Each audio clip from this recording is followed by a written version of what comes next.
Hi, am I on the air? Yep. Fuck. Thanks. Do I have everybody's attention now? Do I have everybody's attention now? Don, I got you. Do I have everybody's Sunday attention night. now? You put them cameras on me, then you must be willing to get that heart touch. This a must-see feeling. The news ain't good, then it must be villain. So I say a tag grounded, I don't trust these ceilings. Spread across your nose, and I'm on your ear. Highest necks on the cloud. Am I in the air? Sunday nights, prime time. I flex mine better. Voltron transform to DX Don. Mega and off-scene. You probably think I'm nice, cause I slow like a stream to your wireless device. And the smoke full of steam on any given night. I'll short like a piece of any given slice. And for the latest and what is best about, I tune in and tune the rest out, Don. You gotta tell them, am I in the clear? Is this thing on? Am I on the air? On the air.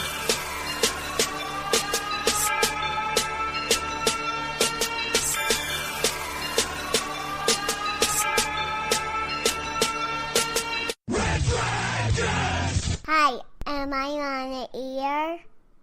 Well, what is going down, my friends? Welcome back to another brand new edition of Am I on the Air? I am your host, Don Mega, and I welcome you to the show. It is tonight, season 16. It's episode 22, and tonight's show is called The Quantum Purge. Now, we got two big movie reviews coming for you. We got The First Purge, and we have Ant-Man-and-the-Wasp. So that's how we get to the Quantum Purge, and it's kind of a joke, inside joke, based on the Ant-Man and the Wasp movie, because they throw around the word quantum quite a bit in the film, even so much to where Scott Lang's character says at one point, do you guys just throw the word quantum in front of everything? So that's what I did tonight. I threw the word quantum in front of purge, and we have the Quantum Purge. So welcome once again, and if you're new to the show, welcome. I'm happy to have you here, and this is your one-stop shop for all of entertainment news, TV, movies, reviews. You come here once a week. We get you caught up to speed in everything going on. People getting cast for movies, people leaving projects, TV shows canceled, renewed, everything in between. We're going to read through the news. We're going to get you caught up to speed, no doubt. And we wrap it up in a nice little, about 45-minute nugget. So our movie reviews on this show are spoiler-free, so like I said, we're going to talk First Purge and we're going to talk Ant-Man and the Wasp. So without any further ado, let's jump right into it and kick off with The First Purge. Now, it's called The First Purge, but it's actually the fourth movie in the series, and this is where it's going to start getting real confusing, right? When people go, did you see The First Purge? What do you mean, the one with Ethan Hawke? No, not that one. The actual First Purge, the movie that's called The First Purge. So, I don't know if they thought that one through. I remember when they first started making the movie, it was going to be called Purge the Island, because the movie takes place on Staten Island in New York. And I thought that, and then all of a sudden they just revamped it and it became The First Purge. But it is very confusing when you hear people talk about it, because people are like thinking about the original film. But like I said, this is the fourth in the franchise. So you had the first Purge there with Ethan Hawke. Then you had the second one, Purge Anarchy, with Frank Grillo, which is my favorite. Basically a Punisher movie, the best Punisher movie we probably ever had. And then we had Purge Election Year after that, with Frank Grillo returning. And then now the First Purge, which is a prequel taking you back to how this process started. How did we ever get to a place where the purge is okay? Now, in this movie, it's referred to as the experiment, and then it's kind of just the local community starts to call it a purge. And you get to see how it all began. Like I said, it takes place on Staten Island because it's a very segregated area. They want to use this as the testing phase. And it's basically all hell goes loose from there. I don't want to get into too much because, like I said, we try to stay away from spoilers, but that's your loose premise of it. What I will say about it is that I liked it more than I thought I would. I wasn't sure how I would like to see a prequel of The Purge. It's cool to get the story, but I didn't really want to go backwards. But I'll tell you, I appreciated it. I thought it was actually a really cool story to see. I liked the twists and turns that it took. It's got those horror elements that you love. It's got the action elements that you love. And this whole team that was on this movie, I thought did a really good job with it. You Marissa Tomei is in the film. She plays basically the lady that came up with the experiment, and she's watching and seeing how this all goes down as drones are going around and you know, seeing, are people going to just jump right into it? Are they going to kill? Are they just going to loot? Are they going to get in fights? Are they going to rape? What are they going to do, basically, under this premise that you're not going to have to pay for any crime that you do? I did really, really enjoy this movie. This came out on July 4th, so it came out a little bit earlier before the weekend. I think they knew Ant-Man was coming out, and they were like, we need to get way the hell away from this. So I saw it on July 3rd on the preview night, and it was pretty packed, and like I said, I liked the way it played out. I liked the actors that they had in it. It's pretty much an unknown cast. Besides Marissa Tomei, I wasn't really up on anybody else that was in it. But I'll tell you, the way that it goes is very interesting, and I came out of it really, really enjoying it. Overall, I would say out of the 4, this is my second favorite Purge movie. I don't know if they'll ever be able to top Anarchy for me, but Purge, the first Purge, definitely comes in second place for me. I liked it better than the other 2. So yeah, if that means anything to you, I highly recommend, if you are a fan of the Purge series, why would you stop now? Go check this one out. If you're not a fan of the Purge series, I'm not going to say, like, this is going to change your mind. You should run out and see this one. It's just, you know, I think you have to be a fan of this series to really enjoy any of these movies.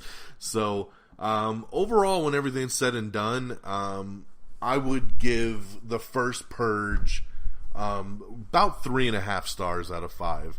I hate giving those half stars, but you know what? I thought it was better than a 3, but it never quite got to 4 for me. So I would land nice and snug at 3.5 out of 5. It's a solid movie, and shout outs to Yolande Noel, who is one of the main characters of the movie. I did my Stardust review.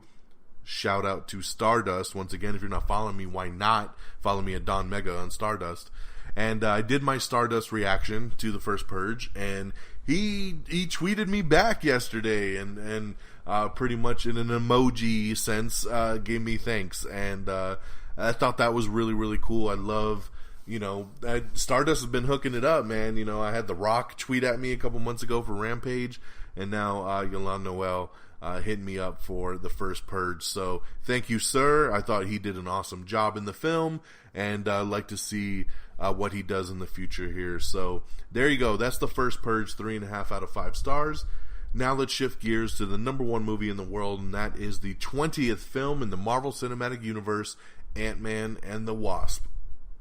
Now, I've seen this movie twice already, both times in IMAX. I went to the preview night on this past Thursday, and then went again Saturday, taking my daughter and my wife to see it. My daughter absolutely loved it. She was like, that was awesome, when we were leaving, and she wants to go see it again. She's talking about being the Wasp for Halloween. I just love it. I love that, you know, this is the first female-led, at least in the titles, movie that the MCU has done. Wasp is in the title.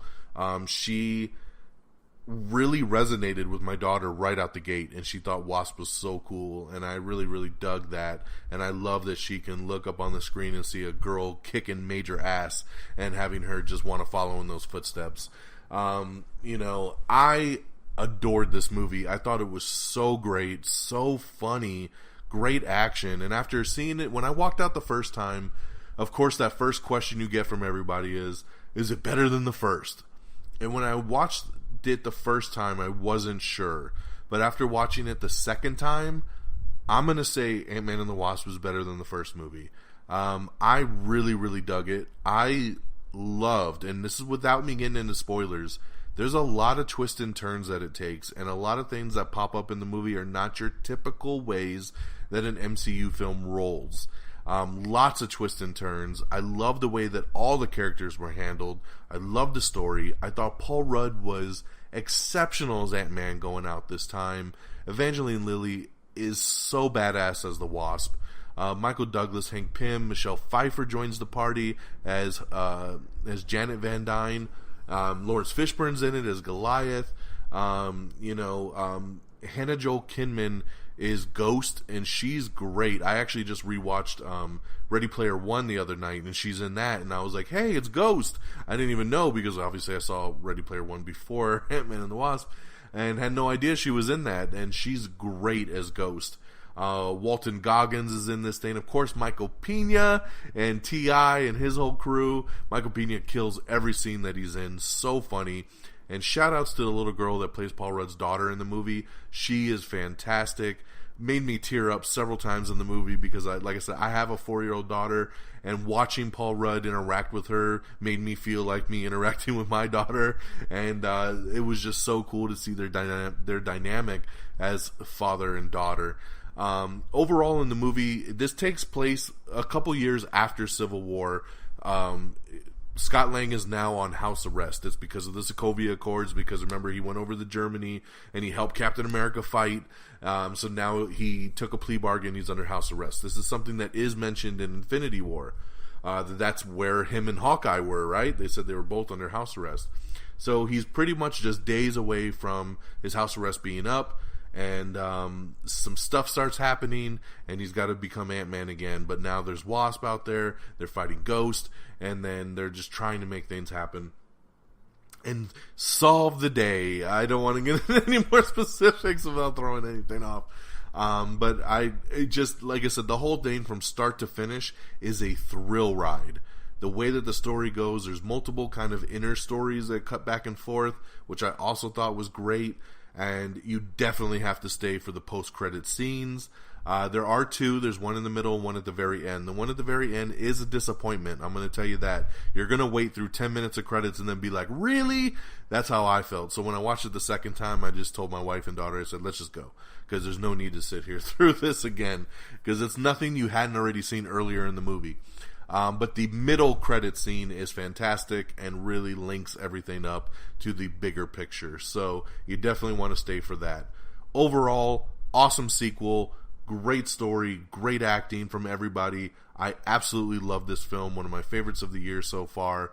5 out of 5 stars for Ant-Man and the Wasp. Absolutely loved it. There was nothing more this film could have given me that I didn't get. Music, story, action, acting, the whole 9. It looked beautiful. The special effects, loved it. 5 out of 5 stars.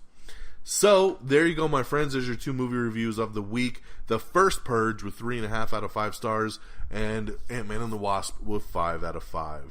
All right, we're going to switch gears. We're going to head on over and cut up our news of the last week. All right, Skyward Comic has the comic book Skyward has landed over at Sony Pictures, and director Brad Peyton is going to take on this one. Of course, he did San Andreas, and he also is doing the upcoming Skyscraper. Oh, no, not Skyscraper, sorry. San Andreas, I forget the other one that he did. Oh, he did Rampage, I believe.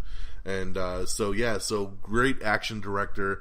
And I haven't heard of this comic book, Skyward, but hey man, it's from Image Comics, and if they want to turn it into a movie, sounds good to me. There was a rumor going around that Grand Theft Auto 6 was coming out in 2019. That has been debunked. It is not coming.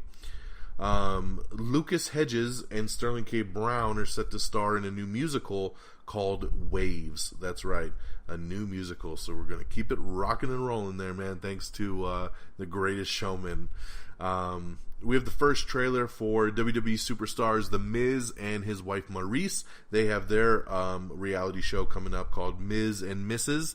coming to the USA Network, and we have the first trailer for that. Trent Reznor and Atticus Ross are set to compose the score for that new musical that is called Waves that we just talked about. Luke Evans has joined the World War II action film Midway from Roland Emmerich. That's right. So he will be joining that. Now, we talked a couple weeks ago about all of the actors that were trying out to be Goose's son in the Top Gun sequel. That role has gone to Miles Teller. So congratulations, Miles Teller joins Top Gun sequel as Goose's son. So that's great. He's going to join up with Tom Cruise and Val Kilmer in that sequel. We're starting to ramp up the casting for the Dwayne "The Rock" Johnson and Jason Statham Fast and Furious spinoff. that is tentatively titled Hobbs and Shaw. We'll see if they keep that title. But Vanessa Kirby is set to star in the film. She'll be joining up with them. I believe she's going to be playing Jason Statham's sister in the movie. So yes, Vanessa Kirby, who's going to be seen in Mission Impossible later this month, and she is also on The Crown over on Netflix.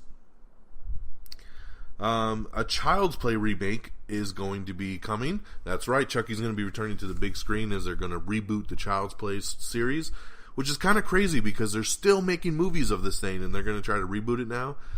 There's also a TV show that is in development, and supposedly the TV show is separate and will be done from the people that did the original series, and the reboot has nothing to do with any of that stuff. So keep that in mind. Alan Taylor is set to direct the Sopranos prequel movie. That's right. It's going to be called The Many Saints of Newark, and Alan Taylor will be directing that. John Malkovich is joining Jude Law in The New Pope. Scarlett Johansson, of course, she's starring in that Pittsburgh Mob massage parlor biopic that we talked a little bit about last week, which is tentatively titled Rub and Tug. But then there's a lot of casting controversy because it's a transgender person and people are pissed that it's Scarlett Johansson that's playing it.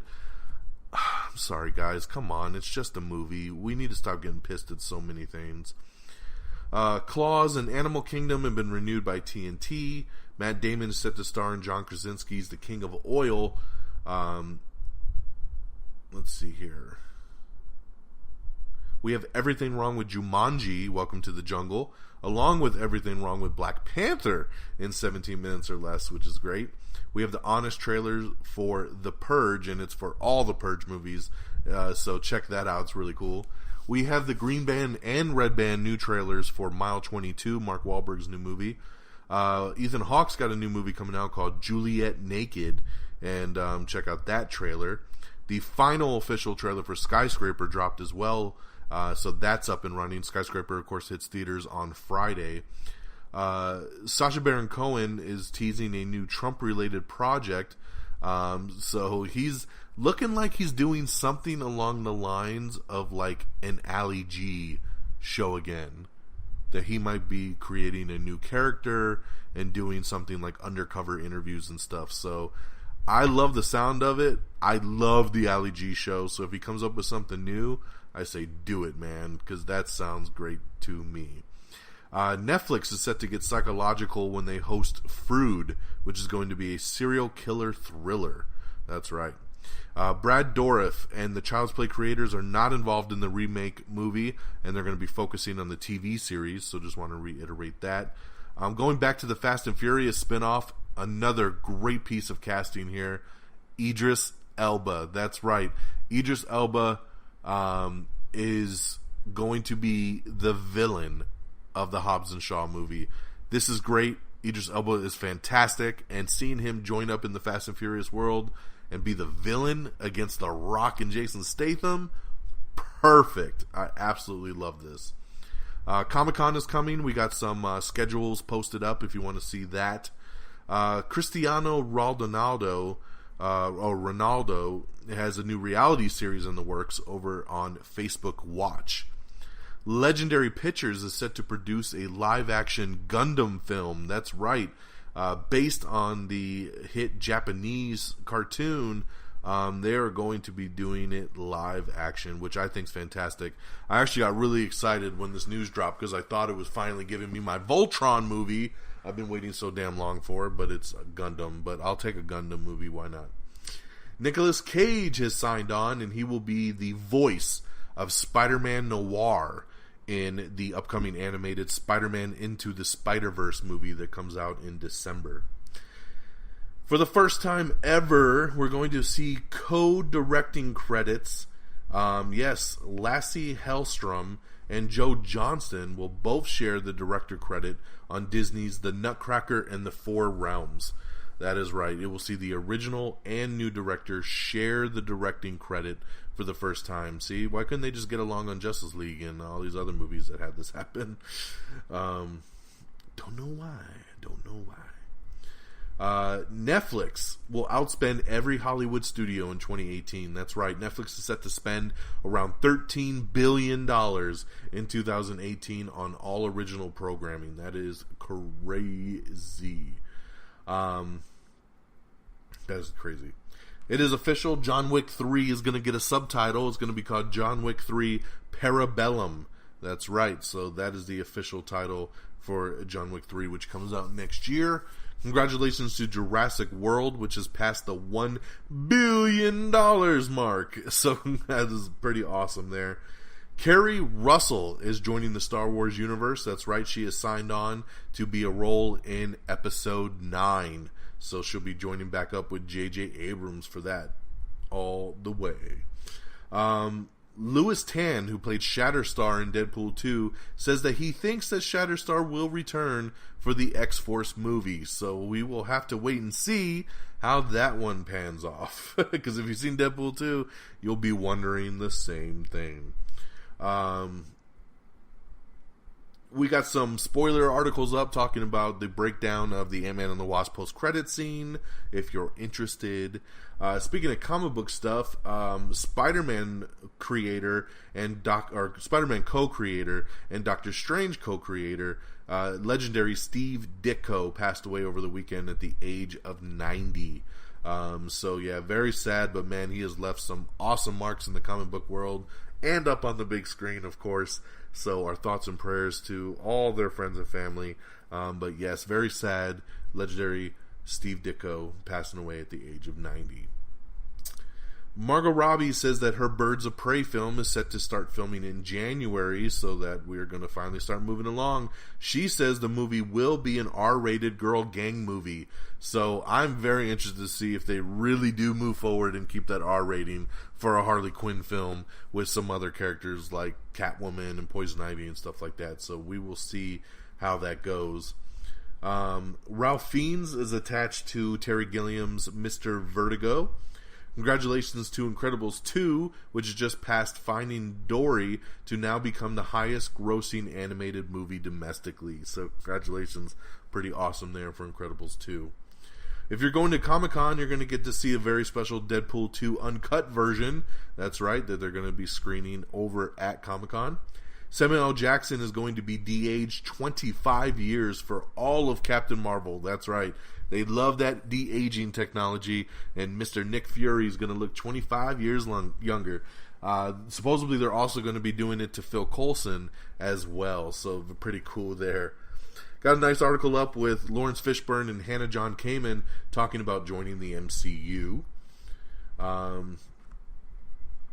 Let's see here. What else we got? We got another Everything Wrong With, and this time it's going to be Everything Wrong With Tron Legacy in 16 minutes or less. Ant-Man-and-the-Wasp debuted over the weekend to a nice $161 million globally and $76 million here in the U.S., and then The Purge, over its first 5 days, because remember it came out on July 4th, has brought in $31 million, which is already way more than its about, say, $10 million or less budget. So that is pretty cool there. Brie Larson has filmed her final day on Captain Marvel, so they have wrapped filming on that, which is exciting as we get closer and closer to the Captain Marvel coming out. Let's see here.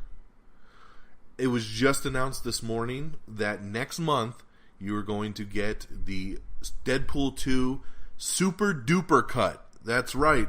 The Super Duper Cut is coming to digital and Blu-ray and DVD. The Super Duper Cut is going to be released on digital August 7th and on Blu-ray August 21st. There you go, man. Ryan Reynolds dropped the news just this morning. The Super Duper Cut.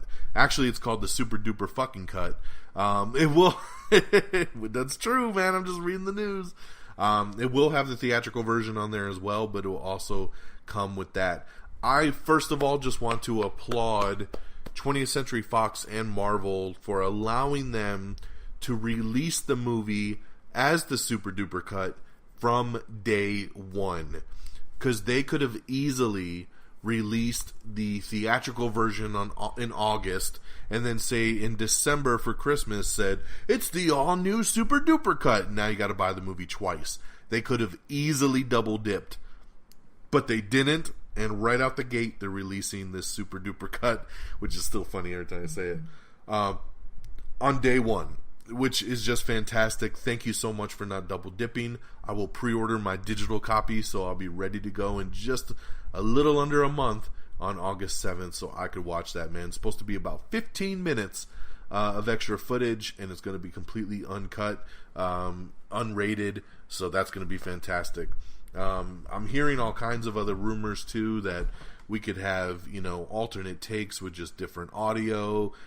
So many different jokes were improvised and stuff like that. This thing's going to be chock full of special features, so can't wait to get it. Once again, the Deadpool 2 Super Duper fucking cut is going to be released on digital August 7th and Blu-ray and DVD August 21st. The new Men in Black spinoff started filming today, and we have some first look set photos of Chris Hemsworth, who's already on set filming the movie.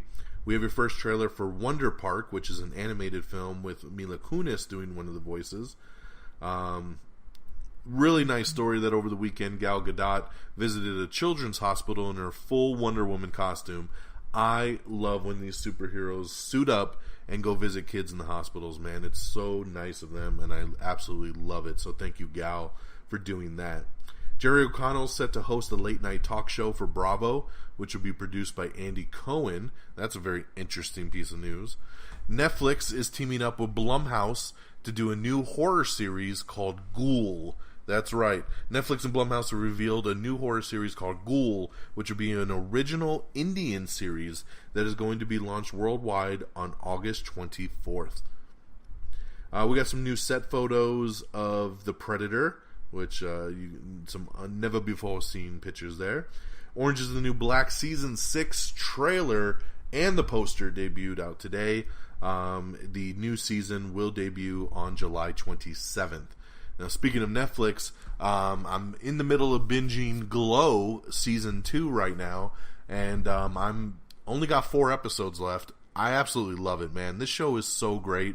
I loved first season. Just this morning alone, I already have binged the first 6 episodes of Glow. It's only 10 episodes, and they're only a half hour apiece. So I'm getting through it quick. I'll probably finish it tonight. I love it. So, great second season. Can't wait to see how it wraps up. And speaking of wrap up, it's only taken me about 5 months, but I have finally finished Lost in Space on Netflix as well. I started this show probably back in March, maybe even April, and it's just taken me so long, man. I have so much other stuff to watch that I catch an episode a week, maybe if that, and they're hour-long episodes, and there's 10 of them. But I finally finished it. I finally did. It was great. I really enjoyed it. It has already been picked up for a second season, so I can't wait to see where they go from here, because it definitely leaves you on a little bit of a note at the end. And Danger Will Robinson. Check out Lost in Space on Netflix if you haven't seen that yet. The Deuce Season 2 is coming, so look for that. And no mention, though, in this announcement if James Franco is returning, so he might have left the show. We're going to have to wait and see here. He's definitely conspicuous by his absence. Sacha Baron Cohen, we talked about how he's doing this new mystery show. Well, it's still a mystery project, but it looks like Showtime has picked it up, and there's a teaser trailer that dropped this morning with hashtag #WhoIsAmerica. And so Sacha Baron Cohen is the star of Showtime's mystery comedy projects. Watch a teaser trailer now. It just dropped this morning. Hashtag #WhoIsAmerica. I can't wait to see what this turns out to be. Adam Devine has joined Danny McBride's new HBO comedy pilot, The Righteous Gemstones. Great casting here. I love Danny McBride, and Adam Devine's great, so good addition there for sure. We have all of your digital details and Blu-ray details for that Super Duper cut that is coming from Deadpool 2. So just to kind of wrap back to that real quick, check that out if you're interested to see what the full details are. The Deuce Season 2, going back to that, I'm sorry I'm jumping around, I'm just keep missing some notes. It will premiere in September. And September. So sorry I missed that release date for you. Comedy pilot 68 Whiskey from Ron Howard has been ordered from the Paramount Network, so that'll be coming over there. JB Smoove has been cast for the new Spider-Man movie. That's right, Spider-Man Far From Home. He's been cast as a lead in the movie, so we're not sure who he's playing yet, but he is one of the leads in the film. Netflix has confirmed some cast members for their new show Central Park 5. And John Leguizamo is going to be one of them. Vera Farmiga is going to be another one. Now remember, Ava DuVernay is going to be making this show. She, of course, was the director of A Wrinkle in Time.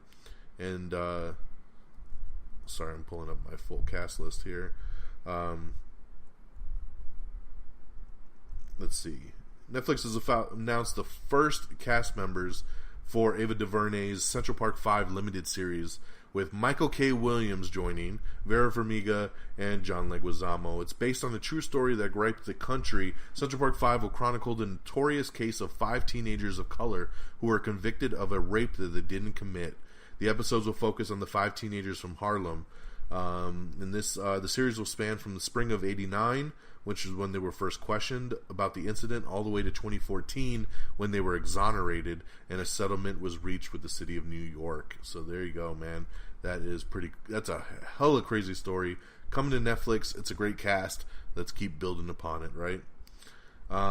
Tiffany Haddish's new movie Limited Partners is a new comedy, and it just started production. It is going to film for Paramount later this fall. And finally, Winston Duke, remember he played M'Baku in Black Panther. He's going to be playing MMA fighting legend Kimbo Slice, who has passed away, the late MMA fighting legend Kimbo Slice. They're doing an upcoming biopic film on him called Backyard Legend, and Winston Duke will be playing Kimbo Slice. So that's a great casting right there. Really, really like that one. And that's the news, my friends. Man, we did that in a half hour. There wasn't a lot of news around that 4th of July week. You know what I'm saying? Everything pretty much shut down the 3rd, 4th, and 5th for the most part. So there wasn't a ton of news to get through. But hey, you know, we kept you up to speed with everything. So let's talk some release dates. Out on Blu-ray and DVD tomorrow is going to be A Quiet Place, Chappaquiddick, Future World, and 211. I've already had A Quiet Place on digital for several weeks, so really good movie. Check that out if you haven't seen it yet. In theaters this Friday is going to be Skyscraper, Hotel Transylvania 3, Summer Vacation, and Shock and Awe. I am going to be seeing Skyscraper on Friday, and then I'm taking my daughter to see Hotel Transylvania 3 on Saturday. So on the next show, we'll have reviews of both of those. Let's talk our box office. Coming in number 10 is Deadpool 2. Not the super duper cut, just the original theatrical cut, with 1.7 mil. Number 9's Won't You Be My Neighbor with 2.6 million. Number 8's Tag with 3.1 million. Number 7's Ocean's 8 with 5.3. Number 6 is Uncle Drew with 6.6. Number 5 is Sicario, Day of the Soldado with 7.3. Number 4 is The First Purge with 17.2. Number 3 is Jurassic World Fallen Kingdom with 28.6. Number 2 is Incredibles 2 with 29. And number 1 is Ant-Man-and-the-Wasp with $76 million. Now, I know some people are going to say, is that a disappointment? That doesn't sound like a lot, because we're so used to all these comic book movies making over $100 million in their opening week, right? This is not a bust. This is not a bomb. This is not a letdown. $76 million is a lot. And if you compare it to Ant-Man 1, it's a 33% boost from movie 1 to movie 2. 33% is nothing to laugh at. I personally am a little shocked because I thought for sure this movie would debut with over 100 mil, or right around the 100 mil mark. So 76, it fell a little short for me. But you know what? It's an Ant-Man movie, guys. I mean, he's the smallest character, no pun intended, in the MCU, and it's just not as big as all those other ones, so a lot of people don't go running out. But you know what? Word of mouth will probably go around. This thing's sitting really nice at about an 88% Rotten Tomatoes. It's fresh, And like I said, man, I saw it twice already. I loved it both times. I know a lot of people actually that already saw it a couple times. And yeah, so I think it'll hold in pretty well. Probably won't have that big of a drop from week 1 to week 2. And it'll do its thing. So making about 200 million worldwide, 76 over here. Get that money, man. Get that money. So that'll do it for me, ladies and gentlemen. That's our show. We did it in under 35 minutes. Wow. That is a record over here, I guess, right? So I hope you all have a great week. Like I said, we'll be back next week talking Skyscraper and Hotel Transylvania 3. We'll get you up to speed, as always, of all the latest news that's going down, any other reviews that come our way. Our official webpage is amiontheair.com. Make sure you check that webpage out. You can definitely like us on Facebook. It's facebook.com/amiontheair. Like us on Facebook. You can follow us on Twitter. So make sure you click that follow button on Twitter at simply Am I on the Air. You can follow me on Twitter at DXDonMega. You can subscribe to us on iTunes, so go ahead and get that logged into your device. If iTunes ain't your thing, we are available on Spotify. We're available on iHeartRadio, on Stitcher, Spreaker, TuneIn, Google Play. We're on all the other platforms, so look for us everywhere. Just search Am I on the Air? You should find us pop right up. We are on YouTube, so subscribe to our YouTube channel, youtube.com/AmIOnTheAir. We're on Instagram, so make sure you follow there. I'm going to probably start dabbling on some videos on our Instagram since we have some bigger video capabilities, so make sure you check that out. Maybe talk a little Ant-Man-the-Wasp this week on Instagram. Instagram TV, maybe. We'll give it a run. We'll see what's up. And, yeah, I'm super excited for this week. And lots of stuff going down. Follow me on Stardust, Don Mega, DONMEGA. If you listen to this show, you probably want to hear some reviews as they drop, so check me out on Stardust TV, movies, trailers. You'll get reviews for all of them from me on Stardust. And, of course, our great affiliates at RedDragonsRadio.com. Follow on Twitter at RedDragonsRadio, so you always know what's going down with all the great podcasts that are out there on the network. That'll do it for me on this Monday, July the 9th.